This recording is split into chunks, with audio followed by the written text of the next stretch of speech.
नमस्कार, मी तुमची प्रतिभा। आज आपण बनवणार आहोत कच्च्या कैरीचं लोणचं आणि ते सुद्धा इन्स्टंट आणि सगळ्यात महत्त्वाचं खूप सोपं की कोणीही बनवू शकते।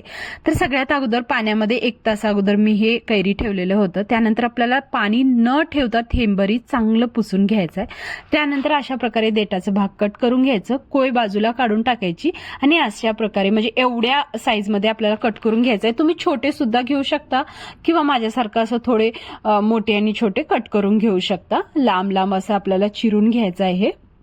हे बघा, आता जी कोय निघाली होती ना, ते कोय तुम्ही वरणासाठी म्हणून यूज करू शकता। त्याच्यामध्ये थोडं पाणी घातलं की मग ते उकळल्यानंतर वरणाला यूज होऊन जाते ते। आता एका भांड्यामध्ये हे चिरून घेतलेले कैरीचे आपण हे काप घालणार आहोत। 1 किलो इथे कैरी होते तर मी 3 चमचा मीठ घेतलेलं आहे। सगळं मिक्स करायचं जेणेकरून हिला थोडंसं पाणी सुटते। आता इकडे आपण मसाला तयार करू। त्यासाठी 1 चमचा काळे मोहरी, 1 चमचा पिवळे मोहरी, 1 चमचा सोप आणि 1 चमचा जिरे घेतलेला आहे आता इथे मी। आणि त्यानंतर अर्धा चमचा इथे मेथी घ्यायचा। मेथी जास्त घालू नका, नाहीतर कडवट होईल। आता आपल्याला गॅस चालू करायचा आहे आणि मंद आचेवर चांगलं भाजून घ्यायचं आहे। जसं की हे आपल्याला कच्चही नाही राहिलं पाहिजे आणि जास्त असं करपलं बी म्हणजे जास्त सुद्धा भाजलं नाही पाहिजे। अशा प्रकारे थोडंसं कलर चेंज झालं की आपल्याला थंड करायसाठी ठेवायचं आणि हे असं आता आपल्याला पावडर करून घ्यायचं आहे। त्यानंतर इथे तेल गरम करण्यासाठी ठेवूया। इथे त्याच पॅन मध्ये मी 1 कप तेल घेतलेलं आहे 1 किलो कैरीसाठी। आता ते थंड करण्यासाठी ठेवू। आता इथे कैरीला तुम्ही बघू शकता थोडंसं पाणी सुटलेलं आहे, ते पाणी काढून घ्यायचं आहे। हे सुद्धा पाणी फेकून न देता वरणासाठी यूज करू शकता।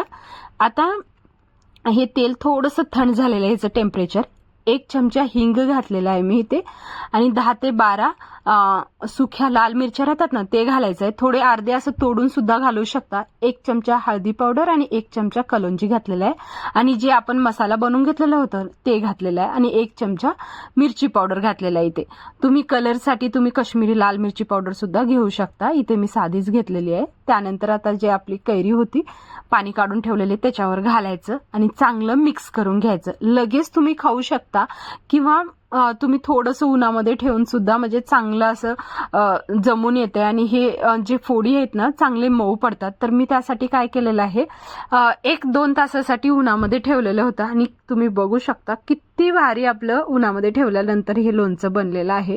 एकदम भारी आणि मस्त चांगलं टिकतं हे लोणचं।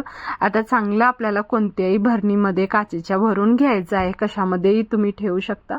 तुम्ही बघू शकता मस्त झालेलं आहे लोणचं। एक वेळेस नक्की ट्राय करा। खरं सांगते, व्हिडिओसाठी सांगायचं म्हणून नाही, पण खरंच सांगते फक्त 15 मिनिटात हे लोणचं बनून तयार होते।